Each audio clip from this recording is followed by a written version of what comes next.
Hey guys, welcome to gadgets life. तो अभी iPhone 17 को परचेज करने के रिगार्डिंग लोगों के मन में काफी डाउट बना हुआ है, इसे खरीदना चाहिए या फिर नहीं। जिस तरीके से काफी सारे रूमर्स आ रहे हैं अगस्त में आईफोन 17 की प्राइसिंग बढ़ सकती है। अब सेम तरीके से रूमर्स जुलाई के टाइम पे भी आए थे, बट प्राइसिंग अब तक नहीं बढ़ी है। बट अगस्त के टाइम पे क्या सिनेरियो रहेगा, इसी के साथ हमें वेट करना चाहिए या फिर नहीं, तो इन सभी चीजों के रेफरेंस में भी मैं बात करूंगा। बट इसके अलावा आपको बताने वाला हूँ ऐसे 5 सॉलिड रीजंस क्यों आपको अभी आईफोन 17 को खरीद लेना चाहिए rather than waiting for iPhone 18। So video काफी इन्फॉर्मेटिव होने वाला है, make sure to watch this video till end. बात करते हैं सबसे पहले रीजन की, विच इज प्राइस हाइक। अब देखो सिंपल सी बात है, जो अपकमिंग आईफोन 18 प्रो सीरीज आने वाली है उसमें आपको तकरीबन $200 के आसपास प्राइस हाइक देखने को मिलेगा ही। एंड इंडियन रुपी में लेके चलते हैं तो कम से कम 20 से लेके 25,000 रुपए इजिली 18 प्रो मॉडल्स पे बढ़ने वाले हैं। अब क्योंकि 17 प्रो सीरीज के मुकाबले 18 प्रो सीरीज ज्यादा महंगी आएगी, तो क्या आपको सच में लगता है उस टाइम पे आईफोन 17 की प्राइसिंग इतनी ही बनी रहेगी जितनी अभी है, विच इज $800? वेल, ऐसा होने के चांसेस बहुत ही ज्यादा कम है, ऐसे क्योंकि कुछ ही दिन पहले जापान में आईफोन 17 सीरीज की प्राइसिंग बढ़ चुकी है तकरीबन 10 से लेके 11%। एंड वैसे आपको रेफरेंस के लिए बता दूं, प्राइस हाइक से पहले जापान में आईफोन 17 इंडिया के मुकाबले सस्ता था, अराउंड 75-76,000 रुपीज के आसपास, बट अभी वो 84,000 रुपीज के आसपास पहुंच चुका है। तो करेंटली जापान में आईफोन 17 इंडिया से ज्यादा महंगा है क्योंकि यहाँ पे ये 83,000 रुपीज का है। तो जिस तरीके से जापान में प्राइस हाइक हुई है उसको देखकर माइंड में डाउट आता है इंडिया में प्राइस बढ़ सकती है या फिर नहीं, ऐसे क्योंकि आईफोन्स इंडिया में मैन्युफैक्चर हो रहे हैं, यहाँ पे प्राइसिंग नहीं बढ़नी चाहिए। वेल, आईफोन्स के लिए चीजें इस तरीके से वर्क नहीं करती हैं, ऐसे क्योंकि आईफोन्स इंडिया में मैन्युफैक्चर तो काफी टाइम से हो रहे हैं। जस्ट लाइक आईफोन 10R 11 जो कि नॉन प्रो मॉडल्स थे वो असेंबल होना स्टार्ट हो चुके थे, बट क्या उन सभी आईफोन्स की प्राइसिंग यूएस या फिर इवन जापान के मुकाबले कम थी इंडिया में? Definitely not. So although India में आईफोन्स मैन्युफैक्चर हो रहे हैं, बट इसका मतलब ये बिल्कुल भी नहीं कि इंडिया में प्राइस हाइक नहीं हो सकता है। अब इन केस हम मान लेते हैं कि आईफोन्स की प्राइस हाइक अभी नहीं होने वाले हैं, लाइक जो सितंबर का लॉन्च इवेंट है वो बहुत ही ज्यादा पास है, बट जिस दिन एप्पल का लॉन्च इवेंट होगा, जब iPhone 18 pro models and iPhone ultra which is iPhone fold introduce होंगे, उनकी जो प्राइसिंग शो करी जाएगी, आई थिंक उस टाइम पे इसकी प्राइसिंग जरूर से रिफ्रेश हो सकती है। अब खुद ही सोच के देखो, वो लेटेस्ट आईफोन्स इतने महंगे एंड जो आईफोन 17 जिसकी इतनी ज्यादा डिमांड है, इसकी प्राइसिंग एप्पल क्यों ही नहीं बढ़ाएगा। तो अभी करेंटली इसकी प्राइसिंग $800 है, आई थिंक उस टाइम पे 900 या फिर $1,000 तक भी हो सकता है, एंड जिसका इंपैक्ट अगेन इंडिया में डेफिनेटली फिर देखने को मिल ही जाएगा। तो सितंबर के बाद इसकी प्राइसिंग 95,000 रुपीज से लेके 1 लाख रुपीज तक हो सकती है for base variant. And then price hike के बाद जितनी प्राइसिंग आईफोन 17 की हो जाएगी, एग्जैक्टली उतनी प्राइसिंग पे फिर आईफोन 18 लॉन्च होगा। तो यहीं से आ जाता है हमारा second point, which is iPhone 18 का लॉन्च। ये चीज ऑलमोस्ट कंफर्म हो चुकी है एंड ज्यादातर लोगों को ये चीज पता भी है दैट जो आईफोन 18 है आईफोन 17 का सक्सेसर। अब एक्चुअल में सक्सेसर होगा भी या फिर नहीं उसके हम आगे बात करेंगे, बट जैसा भी होगा आईफोन 18 लॉन्च होगा अगले साल आईफोन 18e के साथ, लगभग फरवरी या फिर मार्च के टाइम पे। तो अभी से लेके चलें तो आपको तकरीबन 7 से लेके 8 महीने का वेट करना पड़ेगा आईफोन 18 को परचेज करने के लिए। अब क्या आप उस चीज के लिए रेडी हो या फिर नहीं, कमेंट सेक्शंस में जरूर बताना। अब जैसे ही बात करते हैं थर्ड पॉइंट की, जो कि बहुत ज्यादा इंपॉर्टेंट हो जाता है।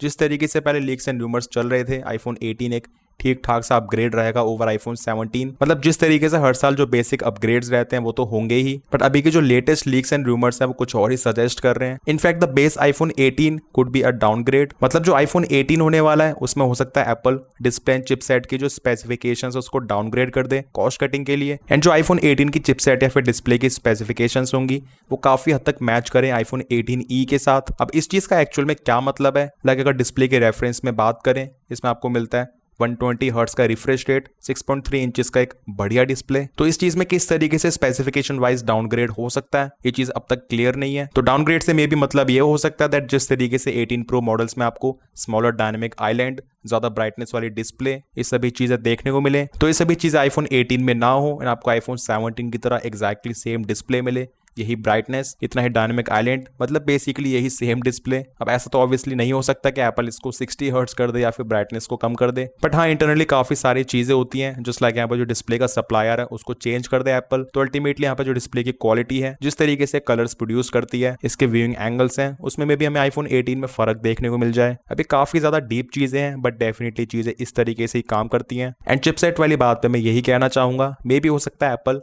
जो A19 चिप है इसको थोड़ा बहुत और मॉडिफाई करके इस्तेमाल कर दे आईफोन 18 में, या फिर जो A20 चिप होगी उसमें आपको एक्चुअल में कोई अपग्रेड्स मिले ही ना, जो CPU का फ्रीक्वेंसी रेट स्लाइटली इंक्रीज हो जाए, बेंचमार्क स्कोर्स थोड़े बहुत बेटर हो जाए, एंड इसी के साथ जो रैम का अपग्रेड है वो भी बहुत ज्यादा मिनिमल होने वाला है। अब तो काफी सारी रिपोर्ट्स आ चुकी हैं दैट आईफोन 18 में 12 GB की रैम आना बहुत ज्यादा मुश्किल है, उसमें आपको 9 GB की रैम मिलेगी, तो इससे केवल 1 GB ज्यादा। एंड इसी वजह से जो आपको आईफोन 17 प्रो मॉडल्स में AI के एक्स्ट्रा फीचर्स का सपोर्ट मिलता है वो आपको आईफोन 18 में भी नहीं मिलेगा। तो फिर उस हिसाब से तो आईफोन 17 प्रो मॉडल ज्यादा बेटर हो जाते हैं। ऐसा खुद ही सोच के देखो, जो आईफोन 18 है 95,000 रुपीज से लेके 1 लाख रुपए तक आ सकता है। एंड अगर आपको करेंटली आईफोन 17 प्रो 1 लाख से लेके 1,15,000 रुपए के आसपास भी मिल रहा है तो क्या ही बुराई है। और तो और आईफोन 17 प्रो के मुकाबले टेलीफोटो कैमरा भी नहीं होगा and may be A20 chip A19 pro chip से कम पावरफुल हो, कोई ज्यादा बड़ा अपग्रेड ही ना हो एंड 12 GB की रैम तो होने ही नहीं वाली है। इनफैक्ट इसी के साथ 17 प्रो मॉडल्स की तरह उसमें आपको वेपर चैम्बर कूलिंग सिस्टम मिल जाए, ये चीज भी काफी ज्यादा डाउटफुल है। बात करते हैं फोर्थ रीजन की,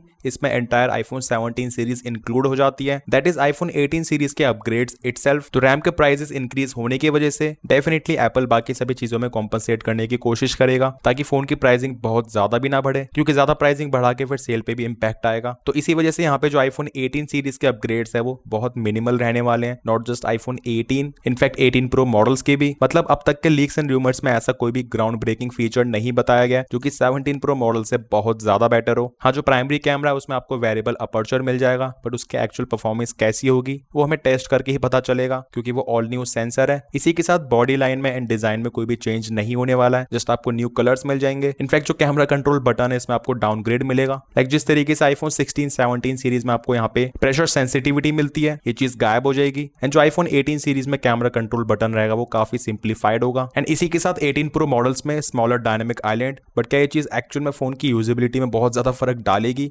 डेफिनेटली नॉट। सो कुल मिला के बात यही है दैट आपको अपकमिंग आईफोन 18 सीरीज में कुछ खास अपग्रेड्स नहीं मिलने वाले हैं, 18 तो छोड़ो 18 प्रो मॉडल्स में भी। एंड इसके बाद बात करते हैं हमारे लास्ट पॉइंट की, जो कि मेरे हिसाब से बहुत ज्यादा इंपॉर्टेंट है एंड ये एक्चुअल में काफी मैटर करता है, दैट इज आपके करंट आईफोन की एक्सचेंज वैल्यू। जब सपोज आप लोग आईफोन 12, 13 या फिर 14 को इस्तेमाल कर रहे हो एंड सोच रहे हो आईफोन 17 में अपग्रेड करना था, बट इसे छोड़ के चलो आईफोन 18 में अपग्रेड कर लेते हैं। सो देखो, आईफोन 18 सीरीज आने के बाद जो आपका करंट आईफोन है उसकी रीसेल वैल्यू और भी ज्यादा डिप हो जाएगी। तो एक तो आपको अपने करंट आईफोन की प्राइसिंग भी कम मिलेगी एंड दूसरी चीज लेटेस्ट आईफोन्स का ओवर प्राइस्ड हो जाना, क्योंकि हमें ऑलरेडी पता है जो आईफोन्स की प्राइसिंग बढ़ेगी वो फीचर्स की वजह से नहीं, बल्कि पीछे से जो रैम की प्राइसिंग है उसकी वजह से। तो दोनों चीजों को मिला के आपको अल्टीमेटली पैसे और भी ज्यादा एक्स्ट्रा स्पेंड करने पड़ रहे हैं। अब चलो मान लेते हैं पैसे एक्स्ट्रा स्पेंड करके अगर हमें बहुत ज्यादा ऐसा कोई अपग्रेडेड चीज मिलती है देन तब बनता भी है, बट क्योंकि अपग्रेड्स इतने खास होने ही नहीं वाले हैं देन मेरे हिसाब से इस चीज का कोई भी पॉइंट नहीं है, क्योंकि ऑलरेडी जो आईफोन 17 सीरीज है बहुत ज्यादा तगड़ी है एंड इन्हें आप अभी भी परचेस करके 4 से लेके 5 साल एकदम ही आराम से चला सकते हो। बाकी फिर भी अगर आपके मन में 1% ये चीज है दैट मुझे लेटेस्ट चीज ही परचेस करनी है भले ज्यादा प्राइस पे करना पड़े, देन वो चीज टोटली अलग हो जाती है कि ऑब्वियसली जो डिसीजन है वो अल्टीमेटली आपका ही है। बट वैसे आप मुझे कमेंट सेक्शंस में जरूर बताना दैट आपको क्या लगता है, अभी के टाइम पे आईफोन 17 सीरीज को खरीदना ठीक रहेगा या फिर आपको वेट करना चाहिए आईफोन 18 मॉडल्स का। एंड आई होप आपको इस वीडियो से कुछ हेल्प मिली होगी। If yes, make sure to like this video. Channel पे न्यू से make sure to subscribe this channel along with bell icon। कोई भी डाउट्स या फिर क्वेरीज हैं you can ask in the comment sections. मिलते हैं मेरे नेक्स्ट इन्फॉर्मेटिव वीडियोस में। Till then take care.